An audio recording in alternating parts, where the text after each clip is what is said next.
Self ಡಿಸಿಪ್ಲಿನಿಂದ ನಮ್ಮ brain power ಜಾಸ್ತಿ ಆಗುತ್ತೆ. ಸೆಲ್ಫ್ ಡಿಸಿಪ್ಲಿನ್ ಅನ್ನೋದು ಪಂಕ್ಚುಯಾಲಿಟಿ ಅಂತಲ್ಲ. ಕೆಲವರು ಭಾಳ ಪಂಕ್ಚುಯಲ್, ಭಾಳ ಕಮಿಟೆಡ್, ಭಾಳ ಸಿಸ್ಟಮ್ಯಾಟಿಕ್, ಭಾಳ ಆರ್ಗನೈಸ್ಡ್, ಭಾಳ ಮೆಟ್ರಿಕ್ಯುಲಸ್. ಅವ್ರೇನು ಸೆಲ್ಫ್ ಡಿಸಿಪ್ಲಿನ್ ಅದಲ್ಲ.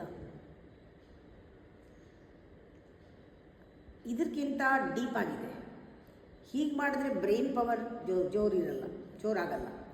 ಬ್ರೈನ್ ಪವರ್ ಜಾಸ್ತಿ ಆಗಬೇಕಾದ್ರೆ ಸೆಲ್ಫ್ ಡಿಸಿಪ್ಲಿನ್ ಅಂದರೆ ನೀನು ನಿನ್ನ ಕ್ವಾಲಿಟಿ ಗಮನ ಕೊಡಬೇಕು. ಎಷ್ಟರ ಮಟ್ಟಿಗೆ ನೀನು ಪ್ರೀತಿ ಮಾಡ್ತೀಯ ಕೆಲಸ ಮಾಡೋದನ್ನು, ಎಷ್ಟು ನಿನ್ನನ್ನು ನೀನು ಆ ಕೆಲಸಕ್ಕೆ ಕೊಟ್ಕೊಳ್ತೀಯ, ನೀನು ಆ ಕೆಲಸ ಮಾಡೋದನ್ನು ಯಾವ ರೀತಿ ಫೋಕಸ್ ಮಾಡ್ತೀಯ, ಯಾವ ಇಂಟೆನ್ಷನಲ್ಲಿ ಆ ಕೆಲಸ ಮಾಡ್ತಾ ಇದೆಯಾ, ಅದಕ್ಕೆ ಎಷ್ಟು ಭಾವನೆ ಕೊಟ್ಟಿದೆಯಾ,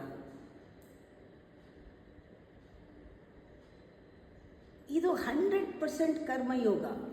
ಜ್ಞಾನದಿಂದ ಇಚ್ಛೆಗಳು ಬಂದು ಇಚ್ಛೆ ಕ್ರಿಯೆ ಆಗುವಂಥ ಪ್ರಾಸೆಸ್ನಲ್ಲಿ ಬುದ್ಧಿ ಚುರುಕಾಗುತ್ತೆ. ಇಂಟೆಲಿಜೆನ್ಸು ಪವರ್ಫುಲ್ಲಾಗಿ ಪ್ಯೂರ್ ಕ್ಲಿಯರ್ ಪರ್ಸೆಪ್ಷನ್ಸ್ನ ತರುತ್ತೆ.